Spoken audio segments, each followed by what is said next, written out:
श्री शिवाय नमस्तुभयम। दोस्तों, आप सभी लोग जानते हैं कि 27 जनवरी 2025 यानी सोमवार को पड़ रही है माघ महीने की प्रदोष तिथि, और इस दिन मासिक शिवरात्रि व्रत भी रखा जाएगा। और दोस्तों, यह वह तिथि है जो माघ महीने में पड़ने वाली सबसे बड़ी तिथि है, क्योंकि यह सोमवार के दिन पड़ रही है और इसका बहुत ही बड़ा और विशेष महत्व होता है। पूज्य गुरु जी ने कहा है कि अगर कभी भी मौका लग जाए और माघ महीने की प्रदोष और शिवरात्रि तिथि सोमवार को पड़ जाए तो आप लोगों को 7 चावल के दाने का उपाय तो अवश्य ही करना चाहिए। इन दोनों का संयोग बहुत ही कम आता है।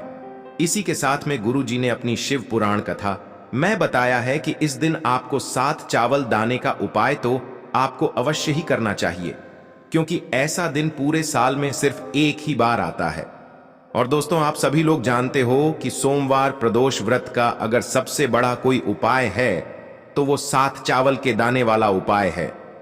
तो दोस्तों, सोमवार के दिन आप लोगों को इस 7 चावल दाने वाले उपाय को जरूर करना है।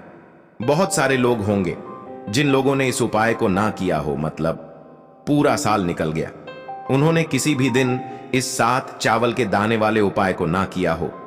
पर दोस्तों, आपके पास एक आखिरी मौका बचा हुआ है जो कि 27 जनवरी के दिन है। तो इस दिन आप लोगों को इस वाले उपाय को जरूर कर लेना है। भले ही आपने पूरे महीने भर इस उपाय को ना किया हो, पर अगर आपने इस माघ महीने के सोमवार प्रदोष के दिन अगर इस वाले उपाय को कर लिया तो आपको इस उपाय को करने का वो फल मिलेगा जिसकी आपने कभी कल्पना भी नहीं करी होगी। इसीलिए आप लोग इस वाले उपाय को एक बार जरूर कर लेना है, ताकि आप लोगों के हाथ से यह मौका ना जा सके और आपको इस उपाय को करने का फल मिल सके। दोस्तों, यह उपाय पंडित जी ने अपनी अभी की ही श्री शिव महापुराण की कथा में बताया है। जी, इस उपाय को आज हम आपको बहुत अच्छे से समझाने वाले हैं। इस वीडियो को देखने के बाद इस उपाय को समझने के लिए आपको कोई और वीडियो को देखने की जरूरत नहीं पड़ेगी। तो चलिए दोस्तों, उपाय को शुरू करते हैं। देखिए, यह इस माघ महीने के सोमवार प्रदोष के दिन यह इतना खास होता है, इतना महत्वपूर्ण होता है। देखा गया है कभी कभी बड़े बड़े पूजा पाठ अनुष्ठान से जो मनोकामना पूर्ण नहीं होते, वह माघ महीने के सोमवार के दिन एक छोटे से उपाय करने से ही आपकी मनोकामना पूर्ण हो जाती है। और बहुत सारे लोगों ने इस उपाय को किया भी है और उनको इस उपाय को करने का फल भी जरूर मिला है। अगर आप लोग भी इस उपाय को करना चाहते हैं तो आप इस उपाय को पहले अच्छे से समझ लेना, सुन लेना, उसके बाद करना। आपको इस उपाय का फल जरूर मिलेगा। और इस उपाय को कर लेने से आपके घर में चाहे किसी भी प्रकार की दुख और समस्या क्यों ना चल रही हो, आपको उसका कारण भी नहीं पता है कि भाई यह समस्या किस कारण से चल रही है, उसका कुछ भी कारण हो सकता है। जैसे पितृदोष हो सकता है या किसी भी तरह का मंगल दोष भी हो सकता है। तो इस दिन आप लोगों को यह वाला उपाय कर लेना है। यह एक ऐसा उपाय है जिस उपाय को अगर किसी विशेष दिन पर किया जाए तो भाई उस विशेष दिन का जो है वह तो हमें मिलता ही मिलता है, पर हमने उस दिन पर इस उपाय को किया है तो हमें उससे भी बड़ा फल मिलता है। और फल बहुत जल्दी मिलता है, क्योंकि आप इस उपाय को बहुत ही बड़े और विशेष दिन पर कर रहे हो। तो चलिए अब उपाय के बारे में बात करते हैं, लेकिन उससे पहले आप लोगों को यह जानना आवश्यक है कि आखिर यह उपाय किस समय करना है, किसको करना है और कैसे करना है। तो चलिए हम आगे आपको वीडियो में एक एक करके बता देते हैं। लेकिन उससे पहले अगर आप लोग हमारे चैनल पर पहली बार आए हैं या फिर मेरी आवाज आज पहली बार सुन रहे हैं तो हमारे चैनल को सब्सक्राइब जरूर कर लेना और इस वीडियो को लाइक करके कमेंट बॉक्स में श्री शिवाय नमस्तुभयम ओम नम शिवाय जरूर टाइप कर देना। तो दोस्तों, इस 7 चावल के दाने वाले उपाय को हमें इस सोमवार प्रदोष व्रत के दिन कैसे करना है, किसको करना है, किस समय करना है और कहां पर करना है, ये सारे सवालों के जवाब आपको इस वीडियो में मिल जाएंगे। और जो यह वीडियो देखेगा भाई, उसको 7 चावल के दाने वाला उपाय जरूर करना चाहिए, क्योंकि इस दिन एक चावल के दाने का भी बहुत ही बड़ा और विशेष महत्व होता है। और जब बात आ जाए 7 चावल के दाने की तो यह सोने पर सुहागा वाली बात हो जाती है और यह एक बहुत ही बड़ा उपाय हो जाता है इस सोमवार प्रदोष व्रत का। तो अब दोस्तों, इस 7 चावल के दाने वाले उपाय को आखिर करना किसको है, सबसे पहले हम लोग वह बात जान लेते हैं। तो देखो, घर की जो बड़ी माताएं बहनें होती हैं, उन माताओं बहनों में से कोई भी एक बड़ी माता बहन इस वाले उपाय को कर सकती है। और दोस्तों, अगर आप चाहे तो अपने घर में से सभी सदस्यों को भी इस उपाय को करवा सकते हैं। अगर किसी व्यक्ति की खुद की कोई मनोकामना है, खुद की कोई दुख और परेशानी है, जो कि वह अपने लिए ही करना चाहता है, इस वाले उपाय को तो वह खुद अपने लिए भी कर सकता है। बाकी अगर कोई घर में से ऐसा है जो कि अपने पूरे घर परिवार की सुख और शांति के लिए यह वाला उपाय करना चाहता है, तो भाई वह भी कर सकता है, उसमें भी कोई दिक्कत वाली बात नहीं है। कहने का मतलब यह है कि इस उपाय को हर एक सदस्य भी कर सकता है और पूरे घर परिवार के सदस्य के लिए घर की बड़ी माताओं बहनों में से कोई एक माता बहन भी कर सकती है। माताएं बहनें अगर घर में उपस्थित ना हो या वह यह वाला उपाय ना कर पा रही हो, तो फिर घर का कोई बड़ा सदस्य भी इस 7 चावल के दाने वाले उपाय को कर सकता है, चाहे फिर वह पुरुष ही क्यों ना हो, उसमें कोई भी दिक्कत वाली बात नहीं है। अब दोस्तों, इस 7 चावल के दाने वाले उपाय को हमें करना कहां पर है? हमें इसे शिव जी के मंदिर में जाकर करना है। बहुत सारे लोग प्रश्न करते हैं, हर एक उपाय को करते समय क्या हम इस उपाय को घर पर कर सकते हैं? तो इस वाले उपाय को आप घर पर नहीं कर सकते हो। इस वाले उपाय को करने के लिए आपको शिव जी के मंदिर ही जाना पड़ रहेगा। उसके बाद में दोस्तों, जो अगला प्रश्न निकल कर आता है वो यह आता है इस उपाय को लेकर कि आखिर इस उपाय को हमें किस समय करना है, सुबह के समय करना है कि शाम के समय करना है? तो देखो, इस वाले उपाय को आप लोग सुबह के समय भी कर सकते हो और शाम के समय प्रदोष काल में भी कर सकते हो। अब अगर आप पूछो कि भाई सबसे उत्तम समय कौन सा रहेगा इस 7 चावल के दाने वाले उपाय को करने का, तो हम आपसे बस यही कहेंगे कि इस उपाय को आप सुबह के समय करेंगे तो ज्यादा बेहतर होगा। बाकी अगर प्रदोष काल शाम के समय भी करेंगे तो भी अच्छा होगा, उसमें कोई भी दिक्कत वाली बात नहीं है। तो अब दोस्तों, जो अगली सबसे बड़ी और महत्वपूर्ण बात आती है वह यह आती है कि सुबह अगर हम उपाय को करेंगे तो हमें कितने बजे से लेकर कितने बजे तक के बीच में करना है, और शाम के समय प्रदोष काल में करेंगे तो हमें कितने बजे से लेकर कितने बजे के बीच में करना है। तो देखो, सुबह जितनी जल्दी हो सके आप उपाय को करने की कोशिश करना।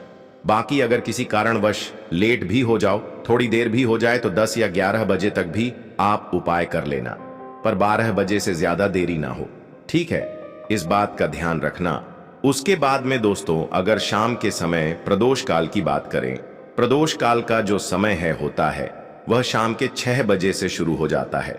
मतलब शाम के 6 बजे से लेकर 7 बजे के बीच का जो समय होता है, यह समय प्रदोष काल का समय होता है। पर अभी जो मौसम चल रहा है, इस मौसम में जो है शाम बहुत देरी से होती है, तो आप इस उपाय को 7 या 8 बजे के बीच में भी कर सकते हो। मतलब शाम के 6 बजे से रात 8 बजे के बीच में आप कभी भी इस वाले उपाय को कर सकते हो, उसमें कोई भी दिक्कत वाली बात नहीं है। अब दोस्तों, यहां पर इस उपाय को लेकर एक और सबसे बड़ी बात यह निकल कर आती है कि इस 7 चावल के दानों को हमें लेना कहां से होता है, और हमें इस उपाय को करने के साथ में क्या और कुछ भी सामग्री ऐसी होती है जो शिव जी के मंदिर लेकर जाने पर डिडी रहती है। तो देखो, यहां पर हम आपको बता दें, सबसे पहले आप लोग ये जान लो कि यह जो 7 चावल के दाने वाला उपाय है, सिर्फ और सिर्फ आप उपाय की सामग्री लेकर कभी भी शिव जी के मंदिर मत जाना, क्योंकि हमें भगवान के सामने यह नहीं दर्शा है कि अगर हम भगवान शिव जी के मंदिर आए हैं तो अपने फायदे के लिए आए हैं। तो इसलिए जो भी पूजन सामग्री है, उपाय सामग्री है, 7 चावल के दाने, इसके साथ में आपको पूजन सामग्री भी जरूर लेकर जाना है। देखो, अगर सुबह के समय उपाय कर रहे हो तो सीधी सी बात है, 1 लोटा जल तो आप लेकर जाओगे ही जाओगे। वही 1 लोटा जल अगर मिट्टी का जल हो तो बहुत अच्छा रहेगा। मिट्टी का जल कैसे बनाया जाता है, इसके लिए हमने पहले से बहुत सारी वीडियोस बना दी है। आपके पास इस दिन एक आखिरी मौका रहेगा मिट्टी का जल शिव जी पर चढ़ाने का और उपाय को करने का। बहुत बड़ा आपको इस दिन फल मिलेगा। तो इसलिए इस दिन हो सके तो भाई मिट्टी का जल चढ़ाना, तो अपने साथ में कम से कम 1 लोटा जल तो आपको लेकर जाना ही जाना है। अगर मिट्टी का जल नहीं है तो घर का जल भी आप इस्तेमाल कर सकते हो। इसके अलावा जो भी पूजन सामग्री है, देखो 7 चावल के दाने, यह अलग आपके रहेंगे, और जो आपकी पूजन सामग्री रहेगी वह अलग रहेगी। पूजन सामग्री में आप जो भी चीज लेकर जाना चाहे वह लेकर जा सकते हैं, उसमें कोई भी दिक्कत वाली बात नहीं है। वहीं अगर हम बात करें शाम के समय की, तो शाम के समय शिव जी पर जल नहीं चढ़े, इसीलिए शाम के समय आप लोग एक दीपक तैयार कर लें, जो कि गोल बत्ती का, आटे का, शुद्ध देसी गाय का घी का होगा, है ना? इस बात का आप लोगों को ध्यान रखना है, और इस दीपक को आपको घर से जलाकर नहीं लेकर जाना है, भगवान शिव जी के मंदिर में जाकर ही जलाना है। इस बात का भी आप लोगों को ध्यान रखना है। अब दोस्तों, यहां पर हमें इस बात को समझना है कि यह 7 चावल के दाने हमें लेना कहां से है। क्या हमें दुकान से लेकर आना है, या हमें अपने घर से लेना है, या कहां से लेकर आना है, और कौन से चावल लेना है, क्योंकि चावल भी बहुत प्रकार के होते हैं। तो देखो, इन सभी सवालों के जवाब आप लोग एक बात में सुन लो कि भाई यह जो उपाय है, इस उपाय में आपको यह नहीं देखना है कि भाई कौन से चावल है, कौन से चावल नहीं है। बस जो भी चावल ले रहे हो वह चावल का दाना सबूत होना चाहिए, मतलब साबुत होना चाहिए, टूटा हुआ नहीं होना चाहिए, कटा पिटा नहीं होना चाहिए। यह बात आपको ध्यान रखना है। बाकी आपका चावल बासमती हो या सादा चावल हो या कोई सा भी चावल हो, उसमें कोई भी दिक्कत वाली बात नहीं है। तो सीधी सी बात है कि आपके घर के रसोई घर में जहां पर आप भोजन बनाते हो, वहां पर जो भी चावल आपके उपस्थित हो, उन चावलों में से अपनी एक कटोरी भर लेना या एक मुट्ठी चावल अलग से निकाल कर रख लेना, क्योंकि हम 7 चावल ही यहां पर इस उपाय में लेने वाले हैं। तो हमें यह चावल के दाने गिनकर निकालने पर डड इस बात का आप लोग को ध्यान रखना है। तो अपने उस चावल की कटोरी में से या चावल में से 7 ऐसे चावल के दाने आप लोग निकाल लो जो कि टूटे हुए ना हो, कटे पिटे ना हो, जिनमें कोई दाग ना लगा हुआ हो, है ना अच्छे साबुत चावल के दाने। 7 दाने आप लोग निकाल कर रख लो और इन्हें किसी भी एक कागज की पुड़िया में या किसी एक छोटी सी कटोरी में आप लोग रख लो, ताकि यह सुरक्षित रहे। आपके एक भी चावल का दाना इधर उधर ना हो और आपका उपाय भी पूरा अच्छे से हो जाए। तो भाई जैसे ही आपका उपाय की जो सामग्री है, 7 चावल के दाने, ये तैयार हो जाते हैं, उसके बाद में आपको जो भी अपनी पूजन सामग्री है सुबह के समय कर रहे हो, तो एक लौटा जल या पूजन सामग्री जो लेकर जाना चाहो उसकी भी तैयारी कर लेना। और शाम के समय जा रहे हो तो भाई अपना जो दीपक है उसे तैयार कर लेना, ठीक है। और उपाय को करते समय शुद्धता का विशेष रूप से ध्यान रखना, ठीक है। सुबह सुबह स्नान करने के बाद ही उपाय को करने की आप लोग तैयारी करना। उसके बाद अगर शाम के समय की बात करें तो शाम के समय आपको स्नान करने की जरूरत नहीं है, पर शुद्धता का ध्यान रखना है। आपको स्नान तो नहीं करेंगे, आप हाथ मुंह धोकर भी इस वाले उपाय को शाम के समय प्रदोष काल में कर सकते हैं, इसमें कोई दिक्कत वाली बात नहीं है। तो आप अपने उपाय की पूरी सामग्री तैयार करके आपके पास ही में जो आपका शिव मंदिर हो वहां पर पहुंच जाइए। सबसे पहले शिव मंदिर में जाकर आप लोगों को उपाय नहीं करना है, पहले भगवान के दर्शन करना है, भगवान से आशीर्वाद प्राप्त करना है। फिर शिव जी की शिवलिंग के पास में आना है।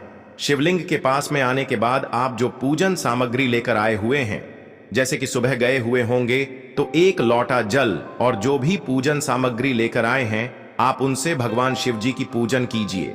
सबसे पहले तो एक लौटा जल ही चढ़ेगा, उसके बाद में आपकी पूजन सामग्री चढ़ेगी। उसके बाद में अगर दोस्तों शाम के समय अगर आप इस उपाय को कर रहे हो तो अपने साथ में कम से कम एक जो दीपक है गोल बाती का, जो आप अपने साथ में लेकर गए हो, उस दीपक को मंदिर में जाकर अपनी माचिस से जलाना है और उस दीपक को शिवलिंग के पास में रखना है, ठीक है। इस दीपक को रखने के बाद ही आप लोगों को अपना यह वाला उपाय शुरू करना है और दीपक को ज्यादा पास में मत रखना। वैसे भी गर्मी पड़ रही है, भगवान शिव जी को आंच नहीं लगनी चाहिए, है ना। तो भाई जैसे ही आपकी पूजा अर्चना हो जाती है आप भगवान शिव जी को प्रसन्न कर लेते हैं। उसके बाद में शिवलिंग के पास ही में आप कहीं पर बैठ जाइए, सामने या आसपास जिस जगह पर आपको बैठना हो वहां पर बैठ जाइए और अपने वह 7 चावल के दाने अपने सामने निकाल कर रख लीजिए, क्योंकि अब यहां पर उपाय को यहां पर करने की आपको तैयारी करना है। और इस तरीके से जब आप उपाय करेंगे, पूजन सामग्री करने के बाद, पूजन अर्चना करने के बाद, तो आपको उपाय का फल बहुत जल्दी और बहुत ब होकर मिलेगा। तो अपने 7 चावल के दाने अपने सामने निकाल कर रख लेना। और यह जो उपाय है यह आपकी सीधे हाथ की हथेली से होगा, इसलिए इस बात का भी विशेष रूप से ध्यान रखना है। तो सीधे हाथ की हथेली का प्रयोग करके ही आप लोग अपना इस वाले उपाय को करना। अपने सामने जो भी आपकी कागज की पुड्डिया है उसको खोल कर रख लो, या कटोरी है तो भाई उसे अपने सामने रख लो और अपने वह 7 चावल के दाने निकाल लो, ठीक है। उसके बाद में दोस्तों अब आपको क्या करना है कि शिवलिंग आपके सामने होगी, तो आपने वह 7 चावल के दाने एक एक करके आपको शिव जी के शिवलिंग के ऊपर चढ़ाना है। कहां पर चढ़ाना है? शिवलिंग के ऊपर चढ़ाना है और कहीं पर भी नहीं चढ़ाना है, आपको अपने हथेली से तो शिवलिंग के ऊपर चढ़ना है। भले ही फिर वो अपने आप जलाधारी पर गिर जाए या मतलब वहीं पर गिर जाए, उसमें कोई दिक्कत वाली बात नहीं है। पर आप चढ़ाओ। शिवलिंग के ऊपर ही तो आपको क्या करना है, अपना पहला चावल का दाना उठाना है, श्री शिवाय नमस्तुभयम बोलना है और शिवलिंग पर चढ़ देना है। इसी तरीके से दूसरा चावल का दाना उठा है, शिवलिंग पर चढ़ाना है और मंत्र बोल देना है, और फिर तीसरा चावल का दाना उठाना है, श्री शिवाय नमस्तुभयम बोलना है और चढ़ देना है। इसी प्रकार से आपको पूरे 7 चावल के दाने एक एक करके शिव जी के शिवलिंग के ऊपर चढ़ाना है और भगवान से प्रार्थना करते जाना है। मतलब प्रार्थना तो आपको आखिरी में करना है, पर हर एक चावल के दाने को चढ़ाते समय श्री शिवाय नमस्तुभयम जरूर बोलना है। उसके बाद ही मैं यह चावल का दाना शिवलिंग के ऊपर आपको चढ़ाना है। जैसे ही आपके 7 चावल के दाने शिवलिंग के ऊपर चाट जाते हैं तो भाई उसके बाद में आपको क्या करना है, भगवान से अपनी मनोकामना बोलना है। मनोकामना भी कब बोलना है, जब आपका 7 चावल का दाना आपके सीधे हाथ की हथेली में हो और आप उसे चढ़ने के लिए जा रहे हो। श्री शिवाय नमस्तुभ्यम बोलकर उस आखिरी चावल के दाने को शिवलिंग के ऊपर चढ़ा देना और भगवान से फिर अपनी वह मनोकामना बोल देना। जिस मनोकामना के लिए आप लोग अपना यह वाला उपाय कर रहे हो, जिस भी दुख और परेशानी के लिए आप लोग अपना यह वाला उपाय कर रहे हो, उसके बाद में जैसे ही आप अपनी मनोकामना बोल देते हो, आपका यह वाला उपाय पूरा हो जाता है। पर दोस्तों, उपाय को करने के बाद आप लोगों को 2 मिनट भगवान शिव जी के मंत्र का जाप जरूर करना है, और मंत्र का जाप करने के बाद भगवान से एक और बार प्रार्थना करना है अपनी मनोकामना के लिए या अपनी जो भी दुख और परनी है उसके लिए। इसके बाद में आप लोग भगवान को देखकर भगवान से प्रार्थना करके उनसे आशीर्वाद लेकर वहां से उठ सकते हैं और अपने घर पर जा सकते हैं। बस दोस्तों, यहां पर यह वाला उपाय पूरा हो जाता है। इस तरीके से जो भी व्यक्ति छोटी छोटी चीजों का ध्यान रखते हुए इस 7 चावल के दाने वाले उपाय को करेगा, निश्चित सी बात है उसे उसकी मनोकामना जल्द ही पूर्ण होगी और जो भी दुख और परेशानी है वह भी बहुत जल्दी दूर होंगे। और दोस्तों, अगर आपको हमारी यह वीडियो पसंद आई हो तो हमारे इस वीडियो को लाइक और चैनल को सब्सक्राइब जरूर करें। हर हर महादेव, ओम नमः शिवाय।